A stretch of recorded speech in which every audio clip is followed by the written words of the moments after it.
സൗഖ്യവും ശാന്തിയും സമാധാനവും പകർന്നിടും യേശുവിൻ നാമത്താൽ.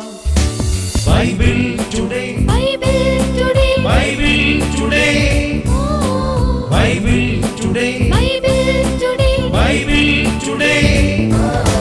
ശാപത്തെ നീക്കിടും യേശുവിൻ രക്തത്താൽ. പാപത്തെ മായ്ക്കും പാവന സ്നേഹം നൽകിടും. ശിക്ഷയെ മാറ്റിടും നിത്യരക്ഷയെ നൽകിടും.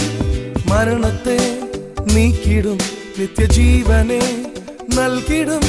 നിരാശയെ നീക്കിടും കാൽവരിയാകത്താൽ. യേശുവിൻ നാമത്താൽ. Pastor Noble P. Thomas in Philadelphia, USA, 2015, August 13 to 16, Grace Pentecostal Church. Pastor Noble P. Thomas ministering in Toronto, Canada at International Revival Church on 2015, August 17th, 18th and 19th.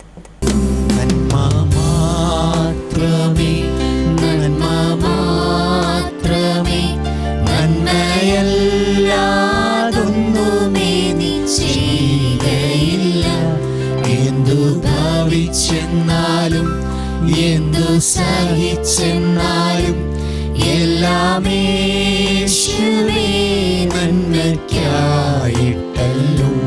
നീ മാത്രമേ, നീ മാത്രമേ, നീ മാത്രമേ ആത്മസായി.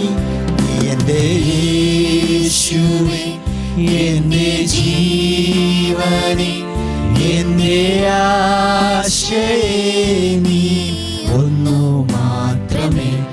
എൻ്റെ യേശുവേ, എൻ്റെ ജീവനെ, എൻ്റെ ആശയേ, നീ ഒന്നു മാത്രമേ. നിന്നെ സ്നേഹിക്കും നിന്റെ ദാസനും നന്മയല്ലാതൊന്നുമേ നീ ചെയ്തിടുമോ? എന്നെ പേർ ചൊല്ലി വിളിച്ചിടുവാൻ കൃപ തോന്നി എന്നതിനാൽ ഞാൻ ഭാഗ്യവാൻ. നീ മാത്രമേ, നീ മാത്രമേ, നീ മാത്രമേ ആത്മസായി. എൻ്റെ യേശുവേ, എൻ്റെ ജീവനെ, എൻ്റെ ആശയേ, നീ ഒന്നു മാത്രമേ. എൻ്റെ യേശുവേ, എൻ്റെ ജീവനെ, എൻ്റെ ആശയേ, നീ ഒന്നു മാത്രമേ. Praise the Lord. Bible today എന്നായി ഞങ്ങളുടെ TV പ്രോഗ്രാമിലേക്ക് ഈ സ്ക്രീനിന് മുമ്പിലായിരിക്കുന്ന എല്ലാവരെയും നമ്മുടെ കർത്താവും നമ്മുടെ രക്ഷിതാവുമായ യേശു ക്രിസ്തുവിൻ്റെ വിലയേറിയ നാമത്തിൽ ഞാൻ വന്ദനം ചൊല്ലുന്നു. നിങ്ങളുടെ ആത്മാവ് സകലത്തിലും ശുഭമായിരിക്കട്ടെ എന്ന് ഞാൻ പ്രാർത്ഥിക്കുന്നു. കഴിഞ്ഞ ആഴ്ചയിൽ ഞാൻ നിങ്ങൾക്ക് വാക്ക് തന്നതുപോലെ കഴിഞ്ഞ ആഴ്ചയിൽ നാം പഠിച്ച ഭാഗത്തിൻ്റെ തുടർച്ച ഇന്ന് പകലിൽ ഞാൻ പിന്നെയും നിങ്ങളോട് സംസാരിക്കാൻ ആഗ്രഹിക്കുന്നു. എഫേസ്യ ലേഖനം 1-ാം അധ്യായത്തിൽ അതിൻ്റെ 15 മുതൽ എഫേസോസിലുള്ള വിശുദ്ധന്മാർക്കു വേണ്ടി എഫേസ്യ ലേഖനത്തിൽ യേശു ക്രിസ്തുവിൻ്റെ ദാസനും അപ്പോസ്തലനുമായ പൗലോസ് നടത്തിയ 2 പ്രാർത്ഥനകൾ, ഒന്നാമത്തെ പ്രാർത്ഥനയുടെ ചില ചിന്തകൾ നാം കഴിഞ്ഞ ആഴ്ചയിൽ പഠിക്കുകയുണ്ടായി. കഴിഞ്ഞ ആഴ്ചയിൽ നാം 1-ാം അധ്യായം 15 മുതൽ പൗലോസ് എഫെസോസുകാർക്ക് വേണ്ടി നടത്തിയ ആ പ്രാർത്ഥനയെക്കുറിച്ചാണ് നാം പഠിച്ചത്. അവിടെ നാം ഇങ്ങനെയാണ് ചിന്തിപ്പാനിടയായി തീർന്നത്. അത് നിമിത്തം ഞാൻ നിങ്ങൾക്ക് കർത്താവായ യേശുവിന്റെ വിശ്വാസത്തെയും സകല വിശുദ്ധന്മാരോടുമുള്ള സ്നേഹത്തെയും കുറിച്ച് കേട്ടിട്ട് നിങ്ങൾക്ക് വേണ്ടി ഇടപെടാതെ സ്തോത്രം ചെയ്ത് എൻ്റെ പ്രാർത്ഥനയിൽ നിങ്ങളെ ഓർത്തും കൊണ്ട് നമ്മുടെ കർത്താവായ യേശു ക്രിസ്തുവിൻ്റെ ദൈവവും മഹത്വവുമുള്ള പിതാവുമായവൻ നിങ്ങൾക്ക് തന്നെക്കുറിച്ചുള്ള പരിജ്ഞാനത്തിൽ ജ്ഞാനത്തിൻ്റെയും ആത്മാവിൻ്റെയും വെളിപ്പാടിൻ്റെ ആത്മാവിനെ തരേണ്ടതിനും നിങ്ങളുടെ ഹൃദയദൃഷ്ടി പ്രകാശിപ്പിച്ചിട്ട് അവൻ്റെ വിളിയാലുള്ള ആശ ഇന്നതെന്നും വിശുദ്ധന്മാരിൽ അവൻ്റെ അവകാശത്തിൻ്റെ മഹിമാദനം ഇന്നതെന്നും അവൻ്റെ ബലത്തിൻ വല്ലഭത്വത്തിൻ്റെ വ്യാപാരത്താൽ വിശ്വസിക്കുന്ന നമുക്ക് വേണ്ടി വ്യാപരിക്കുന്ന അവൻ്റെ ശക്തിയുടെ അളവറ്റ വലിപ്പം ഇന്നതെന്നും നിങ്ങൾ അറിയേണ്ടതിനും പ്രാർത്ഥിക്കുന്നു. കഴിഞ്ഞ ആഴ്ചയിൽ നാം ഇതിൻ്റെ ചില പശ്ചാത്തലങ്ങൾ പഠിക്കുകയുണ്ടായി. പെരിഫറലായിട്ടുള്ള ഉപരിപ്ലവമായിട്ടുള്ള മുകളിലൂടെയുള്ള ആത്മീയ അനുഭവങ്ങൾക്ക് ഒരു വ്യതിയാനമുണ്ടാകണമെന്നും നിങ്ങളുടെ ദൈവസന്നിധിയിലെ പ്രാർത്ഥനയായാലും ആരാധനയായാലും കൂട്ടായ്മയായാലും വചനധ്യാനമായാലും ആത്മീയ അധികാരങ്ങളായാലും ശുശ്രൂഷകളായാലും ദൈവം തന്ന വെളിപ്പാടുകളായാലും ആഴത്തിലേക്ക് നീങ്ങുവാൻ ദൈവം നമ്മെക്കുറിച്ച് ആഗ്രഹിക്കുന്നു എന്നും പഠിക്കുകയുണ്ടായി. ആരോടാണ് പൗലോസ് ഇങ്ങനെ പ്രാർത്ഥനയിൽ ഉത്സാഹിപ്പിക്കുന്നത്? ആരെയാണ് ഉത്സാഹിപ്പിക്കുന്നത്? എഫെസോസുകാരുടെ പശ്ചാത്തലം ഉണ്ടായിരുന്നു. അപ്പോസ്തലപ്രവൃത്തി 19-ാം അധ്യായത്തിൽ അതും നാം പഠിക്കുകയുണ്ടായി. പരിശുദ്ധാത്മാവ് എന്തെന്ന് പോലും കേട്ടിട്ടില്ലാത്ത സ്നാനം എന്ന വിഷയത്തെക്കുറിച്ച് വികലമായ കാഴ്ചപ്പാടുകളും അറിവുകളും ഉണ്ടായിരുന്ന, കൃപാവരങ്ങളിട്ട് ഉപയോഗിക്കാതിരുന്ന, വളരെ ശുഷ്കിച്ച ആത്മീയ അനുഭവങ്ങൾ ഉണ്ടായിരുന്ന എഫെസോസിലുള്ള 12 പേരുടെ നടുവിൽ പൗലോസ് ഒരിക്കൽ ഒരു യാത്ര ചെയ്ത് അവരെ സന്ധിക്കുകയും ചില ചോദ്യങ്ങൾ അവരോട് ചോദിക്കുക, അവർ ആത്മീയ നിലവാരത്തിൻ്റെ വളരെ ശോഷിച്ച അനുഭവങ്ങൾ മനസ്സിലാക്കുകയും അവരോട് ദൈവവചനം പങ്കിടുകയും അവരുടെ മേൽ കൈവച്ച് പ്രാർത്ഥിക്കുകയും ചെയ്തപ്പോൾ ആത്മശക്തി അവരുടെ മേൽ വരികയും അവർ അന്യഭാഷകളിൽ സംസാരിച്ച് പ്രവചിക്കാൻ ആരംഭിക്കുകയും ചെയ്തു. കഴിഞ്ഞ എപ്പിസോഡിൽ ഞാൻ നിങ്ങളോട് പറയുകയുണ്ടായി, നിങ്ങളുടെ ആത്മീയ അനുഭവങ്ങളുടെ നിലവാരം ഏത് മേഖലയിലായാലും ദൈവം നിങ്ങളെക്കുറിച്ച് ആഗ്രഹിച്ച പദ്ധതിയിലേക്ക് നിങ്ങളെ നയിക്കുവാൻ നിങ്ങൾക്ക് ഒരു വിശ്വാസമുണ്ടെങ്കിൽ, ഇപ്പോൾ നിങ്ങളുടെ മാനസിക നിലവാരം മനോഭാവം നല്ലതാണെങ്കിൽ, പോസിറ്റീവാണെങ്കിൽ, പെട്ടെന്ന് ദൈവത്തിന് നിങ്ങളെ വ്യത്യാസപ്പെടുത്തുവാൻ കഴിയും. പത്രോസിനോടും കർത്താവ് അതാണ് പറഞ്ഞത്, ആഴത്തിലേക്ക് നീക്കി മീൻപിടുത്തത്തിന് വലയിറക്കുവിൻ. നിങ്ങളെ ആശ്രയിച്ച് കഴിയുന്ന ഒരു ഗ്രൂപ്പുണ്ട്, നിങ്ങളെ ആശ്രയിച്ച് കഴിയുന്ന നിങ്ങളുടെ പ്രിയപ്പെട്ടവരുണ്ട്, നിങ്ങളിൽ പ്രത്യാശ വച്ച നിങ്ങളുടെ കുടുംബക്കാരുണ്ട്, സ്നേഹിതരുണ്ട്. അവരുടെ നടുവിൽ ശൂന്യമായൊരു വലയും ശൂന്യമായ പടകും, നിങ്ങൾക്കറിയുന്ന അധ്വാനത്തിൽ എല്ലാം നഷ്ടപ്പെട്ട ഒരു അനുഭവമാണ് നിങ്ങൾക്കുള്ളതെങ്കിൽ, കർത്താവിൻ്റെ വചനം കേൾക്കാൻ നിങ്ങൾക്ക് താല്പര്യമെങ്കിൽ, നിങ്ങളുടെ ശൂന്യമായതിനെ സ്വർഗത്തിലെ ദൈവം നിറയ്ക്കാൻ ആഗ്രഹിക്കുകയാണ്. വെയിറ്റ് ചെയ്യുക, ശ്രദ്ധിക്കുക. എഫെസോസിലുള്ള വിശുദ്ധന്മാർക്ക് വേണ്ടി പൗലോസ് ആഴമേറിയ അനുഭവങ്ങളെ പ്രാപിപ്പാനാണ് പ്രാർത്ഥിക്കുന്നത്. 3 കാര്യങ്ങൾ അവർ തിരിച്ചറിയേണ്ടത്, 2 കാര്യങ്ങൾ ദൈവം അവർക്ക് നൽകണം. എന്താണ് 3 കാര്യങ്ങൾ? വിളിയാലുള്ള ആശയം അവർ തിരിച്ചറിയണം, വിശുദ്ധന്മാരിൽ അവരുടെ അവകാശത്തിൻ്റെ മഹിമാദനം തിരിച്ചറിയണം. 3 ജ്ഞാനത്തിൻ്റെയും 3 തൻ്റെ ബലത്തിൻ്റെ വല്ലഭത്വത്തിൻ്റെ വ്യാപാരത്താൽ വിശ്വസിക്കുന്നവർക്ക് വേണ്ടി വ്യാപരിക്കുന്ന ദൈവശക്തിയുടെ അളവറ്റ വലിപ്പം തിരിച്ചറിയണം. ഇത് 3 തിരിച്ചറിയേണ്ടതിന് 2 കാര്യങ്ങൾ ദൈവവരിലേക്ക് പകരണം. എന്താ 2 കാര്യങ്ങൾ? ഹൃദയദൃഷ്ടി പ്രകാശിക്കപ്പെടണം, ജ്ഞാനത്തിൻ്റെ വെളിപ്പാടിനെ ആത്മാവിനെ പ്രാപിക്കണം. എഫെസോസുകാർക്ക് വേണ്ടി പൗലോസ് ഇങ്ങനെ പ്രാർത്ഥിപ്പാൻ ഒരു കാരണമുണ്ട്. എല്ലാവർക്കും വേണ്ടി ഇങ്ങനെ എല്ലാവരും പ്രാർത്ഥിക്കണം, ഒരു വിശുദ്ധൻ പ്രാർത്ഥിക്കണം എന്നൊരു നിർബന്ധവുമില്ല. ഞങ്ങളിങ്ങനെയുള്ള ദൈവജന ചിന്തകൾ ദൈവമക്കളുമായി പങ്കുവയ്ക്കും. വിശേഷാൽ നിങ്ങളുടെ പേഴ്സണൽ ജീവിതത്തെ വചനം തൊട്ടിട്ടുണ്ടെങ്കിൽ ഞങ്ങൾക്ക് പൾസറിയാം. എങ്ങനെ പൾസറിയുന്നത്? ധാരാളം കോൾസ് ഈ സ്ക്രോളിങ്ങിൽ കൂടെ പോയിക്കൊണ്ടിരിക്കുന്ന നമ്പറുകൾ ഞങ്ങൾക്ക് ഉണ്ടാകും. അതിൻ്റെ അർത്ഥം ദൈവം നിങ്ങളെ സ്പർശിച്ചിട്ടുണ്ടെന്ന്. അതിലെല്ലാം അവർ ഞങ്ങളോട് ആവശ്യപ്പെടുന്ന പ്രധാനപ്പെട്ട കാര്യം, ചിലർ താങ്ക്സ് ഗീവിങ് എന്ന നിലയിൽ ഞങ്ങളെ വിളിക്കും.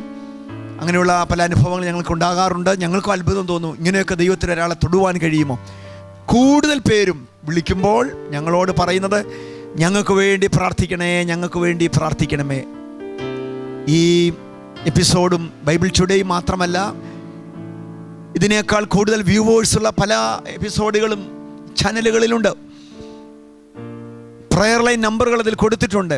ആ നമ്പറുകളെല്ലാം വിളിച്ച് ഞങ്ങളെയും മറ്റുള്ളവരെയൊക്കെ വിളിച്ചിട്ട് ആളുകൾ പറയുന്നത്, ഞങ്ങൾക്ക് വേണ്ടി പ്രാർത്ഥിക്കണേ, പ്രാർത്ഥിക്കണേ, നിങ്ങൾക്ക് വേണ്ടി പ്രാർത്ഥിക്കണമേ എന്നുള്ള നിങ്ങളുടെ റിക്വസ്റ്റുകൾ, അപേക്ഷകൾ അതുപോലെ അവർ ചെയ്യുന്നുണ്ടോ? എങ്ങനെ തിരിച്ചറിയുവാൻ വേണ്ടി കഴിയും?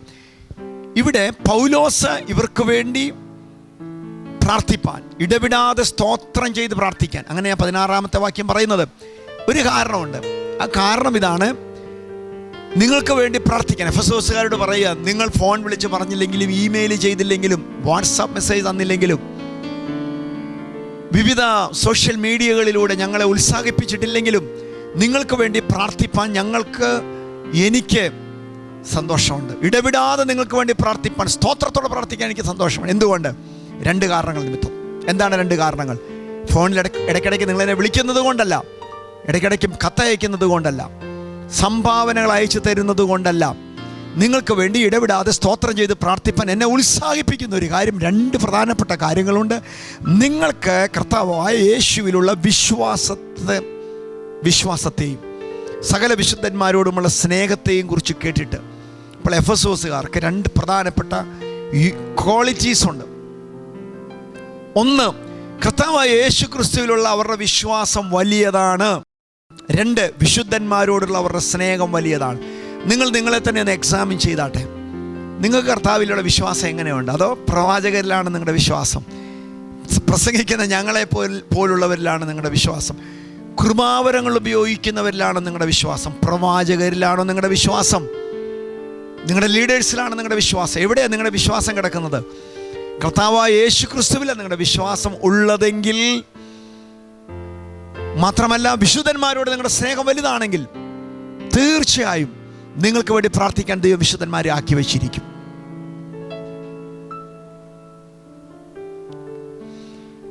ഈ 2 യോഗ്യതകൾ നിമിത്തം എഫെസോസിലുള്ള വിശുദ്ധന്മാർക്ക് വേണ്ടി പ്രാർത്ഥിപ്പാൻ, ഇടവിടാതെ സ്തോത്രം ചെയ്ത് പ്രാർത്ഥിപ്പാൻ പൗലോസിന് ഇഷ്ടമുണ്ട്.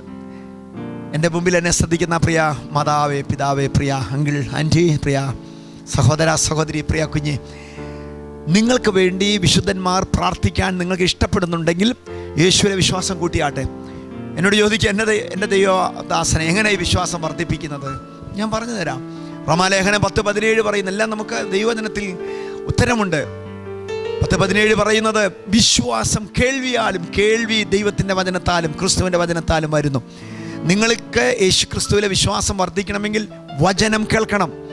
ദൈവവചനത്തിൻ്റെ കേൾവി നിങ്ങളിലെ വിശ്വാസത്തെ വർദ്ധിപ്പിക്കും. വിശ്വാസം വർദ്ധിക്കുവാൻ പല മണ്ഡലങ്ങളുമുണ്ട്. നിങ്ങളുടെ കൂട്ടായ്മ നിങ്ങളുടെ വിശ്വാസത്തെ വർദ്ധിപ്പിക്കും. നിങ്ങൾ ഏതെങ്കിലും ഒരു ഇടയന് കീഴ്പ്പെട്ട് അടങ്ങി അനുസരിച്ചാണ് മുമ്പോട്ട് പോകുന്നതെങ്കിൽ ഒബീഡിയൻസ് നിങ്ങളുടെ വിശ്വാസത്തെ വർദ്ധിപ്പിക്കും.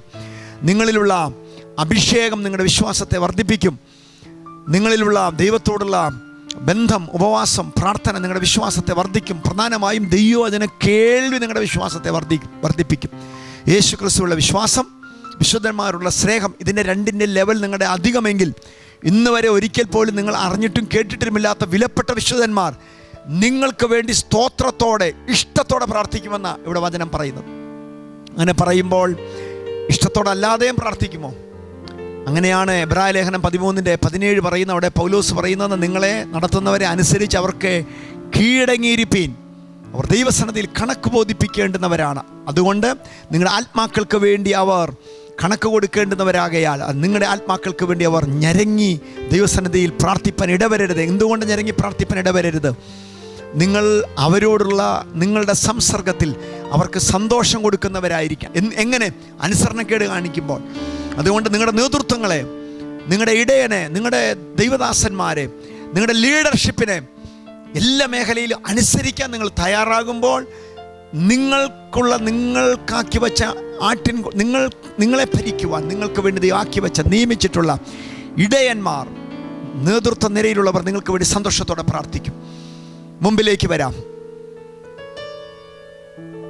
പെരിഫറലായിട്ടുള്ള ഉപരിപ്ലവമായുള്ള അനുഭവങ്ങളിൽ നിന്ന് വ്യത്യസ്തത ഉണ്ടാകണമെന്നും നിങ്ങൾക്ക് വേണ്ടി ആഴമേറിയ ചില അനുഭവങ്ങൾ ദൈവത്തിൻ്റെ ആത്മാവ് വെച്ചിട്ടുണ്ടെന്നുമാണ് എഫേസ്യ ലേഖനത്തിൽ പൗലോസ് ലീഗ എഫെസോസുകാർക്ക് വേണ്ടി പ്രാർത്ഥിക്കുന്നത്.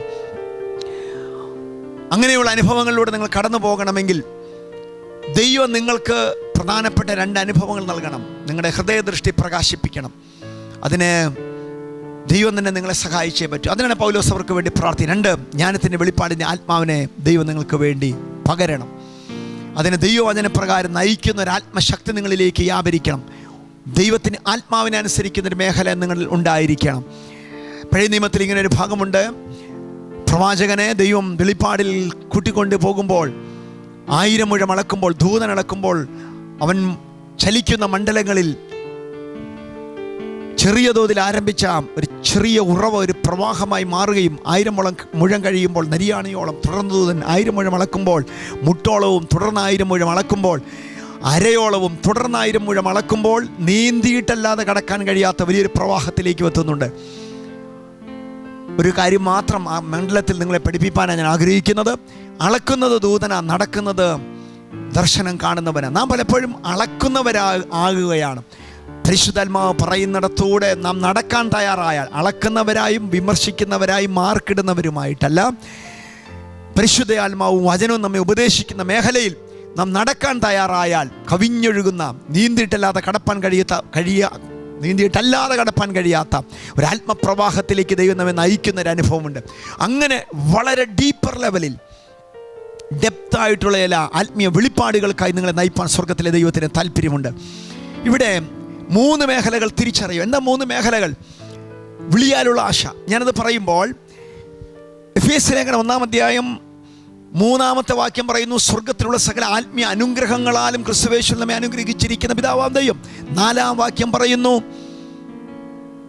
ലോകസ്ഥാപനത്തിന് മുമ്പേ ദൈവം നമ്മെ തിരഞ്ഞെടുക്കുകയുണ്ടായി. 7-ാം വാക്യം പറയുന്നു, എഫേസ്യ ലേഖനം 1:7 പറയുന്നു, യേശു ക്രിസ്തുവിൽ അവൻ നമ്മെ ദത്തെടുക്കുകയുണ്ടായി. ദൈവത്തിൻ്റെ പുത്രനായ യേശുവിൻ്റെ രക്തനിമിത്തം നമ്മെ വീണ്ടെടുക്കുകയുണ്ടായി. എന്തിനു വേണ്ടി? എഫേസ്യ 1:4 പറയുന്നു, നാം ദൈവത്തിൽ വിശുദ്ധരും നിഷ്കളങ്കരുമായി തീരേണ്ടതിന്. എപ്പോൾ തിരഞ്ഞെടുത്തു? ഒരു വലിയ പദ്ധതിക്കായി തിരഞ്ഞെടുത്തു. എപ്പോൾ തിരഞ്ഞെടുത്തു? ലോകസ്ഥാപനത്തിന് മുമ്പേ. അതുകൊണ്ടാണ് വചനം പറയുന്നത്, അമ്മയുടെ ഗർഭത്തിൽ നാം ഉരുവാകുന്നതിന് മുമ്പേ ദൈവത്തിൻ്റെ കണ്ണ് നമ്മെ കണ്ടിരുന്നു. ഇപ്പോൾ നിങ്ങൾ ഈ TV സ്ക്രീനിന് മുമ്പിൽ വന്ന സമയമല്ല ദൈവം നമ്മെ തിരഞ്ഞെടുത്തത്.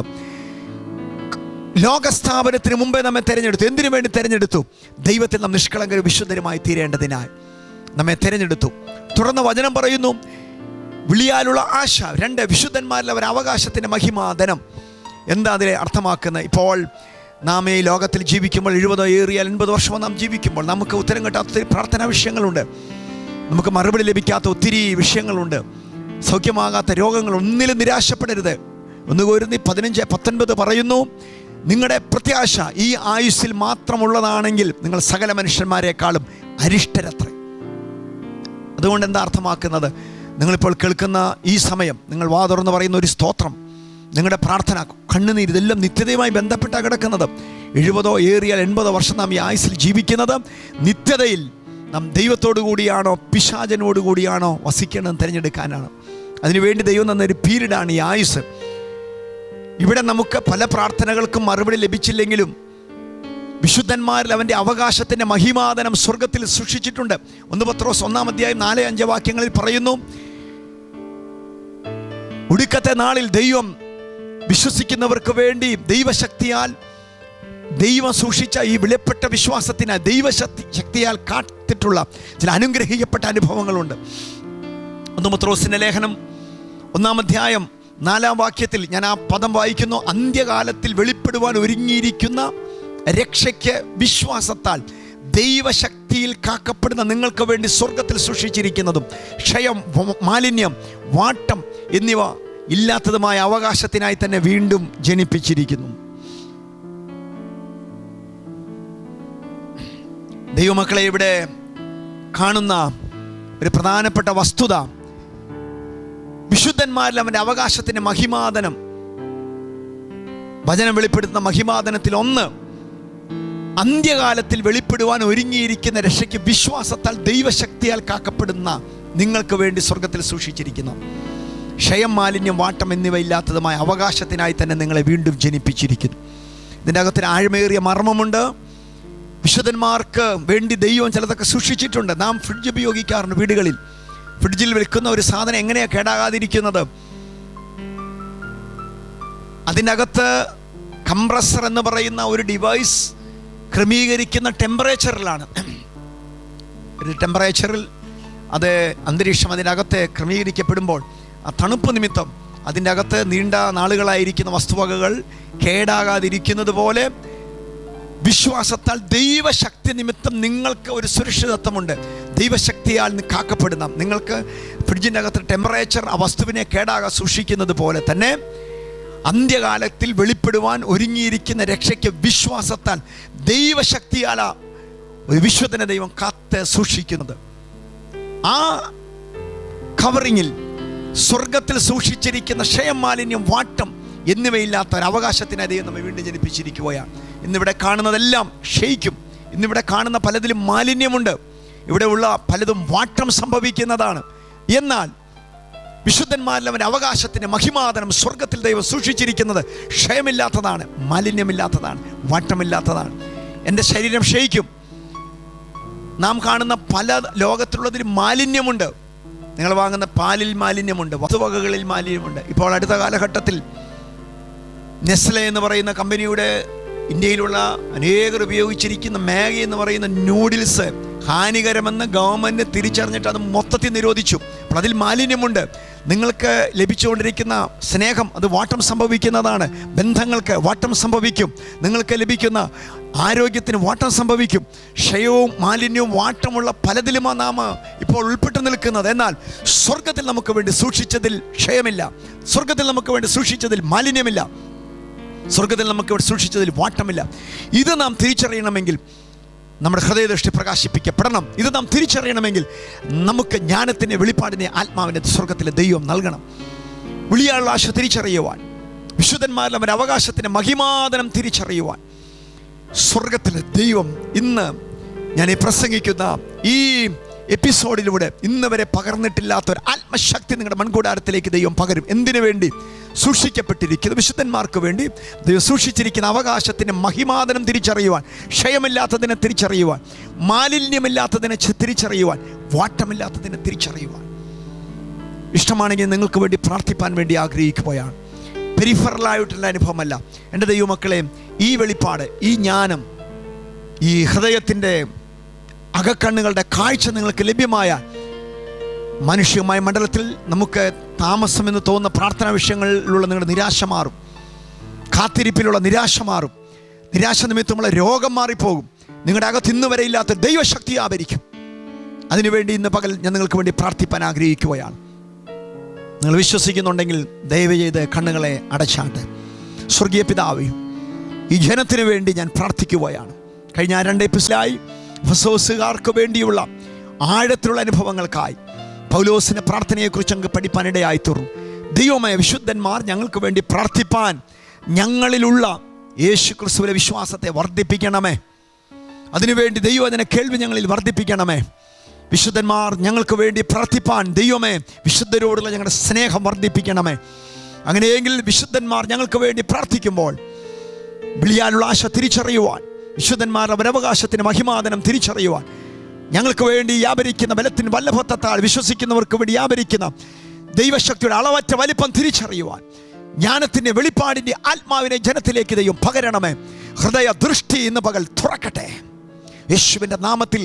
കർത്താവേ, വിലപ്പെട്ടതിനായി ആഴമേറിയ ആത്മീയ അനുഭവങ്ങൾക്കായി, ആഴമേറിയ ശുശ്രൂഷകളുടെ അനുഭവങ്ങൾക്കായി, വെളിപ്പാടുകളുടെ കലവറയ്ക്കായി, 3-ാം സ്വർഗത്തോളം എടുക്കപ്പെടുന്ന അനുഭവങ്ങൾക്കായി, ഇപ്പോൾ സാധാരണഗതിയിൽ ഞങ്ങൾക്ക് ആഴമേറിയത് പ്രാപിപ്പാൻ കഴിയില്ല, ഇത്തരത്തിൽ തന്നെ ഞങ്ങൾ ഒടുങ്ങിപ്പോകുമെന്ന് ചിന്തിക്കുന്ന ദൈവത്താൽ തിരഞ്ഞെടുത്ത് ഇപ്പോൾ ഒരു ആത്മശക്തി വെളിപ്പെടട്ടെ. രോഗങ്ങൾ സൗഖ്യം പ്രാപിക്കട്ടെ. അടഞ്ഞ വാതിലുകൾ തുറക്കട്ടെ. മാനസിക മണ്ഡലത്തിലെ പിരിമുറക്കങ്ങൾ മാറിപ്പോകട്ടെ. ഇപ്പോൾ യേശുവിൻ്റെ നാമത്തിൽ ഞാൻ ദൈവിക സമാധാനം റിലീസ് ചെയ്യുകയാണ്. ആത്മീയ ആനന്ദം റിലീസ് ചെയ്യുകയാണ്. കർത്താവേ, മെഡിക്കൽ സയൻസ് തോറ്റുപോയതും മരുന്നുകൾ പരാജയപ്പെട്ടതും വൈദ്യന്മാർ കൈമലർത്തിയതുമായ രോഗങ്ങളുടെ മേൽ ഇപ്പോൾ ദൈവശക്തി വചനത്തിലൂടെ വ്യാപരിക്കട്ടെ, സംഭവിക്കട്ടെ. അനുഗ്രഹിക്കുന്നു യേശു ക്രിസ്തുവിൻ്റെ വിലയേറിയ നാമത്തിൽ തന്നെ. പ്രിയരെ, ഈ ദൈവജന ചിന്ത നിങ്ങൾക്ക് അനുഗ്രഹമായെങ്കിൽ ഞങ്ങളെ വിളിക്കുന്നത് സന്തോഷമുണ്ട്. അടുത്ത ആഴ്ച ഇതേ സമയം വീണ്ടും നാം കണ്ടുമുട്ടുന്നിടം വരെ സ്വർഗത്തിലെ ദൈവം പൂർണ്ണ സമാധാനത്തിൽ നിങ്ങൾ എല്ലാവരെയും കാക്കട്ടെ എന്ന് പ്രാർത്ഥിക്കുന്നു. I love you. Jesus loves you. God bless you all. Pastor Noble P. Thomas in Philadelphia, USA, 2015 August 13 to 16, Grace Pentecostal Church. Pastor Noble P. Thomas ministering in Toronto, Canada at International Revival Church on 2015 August 17th, 18th and 19th.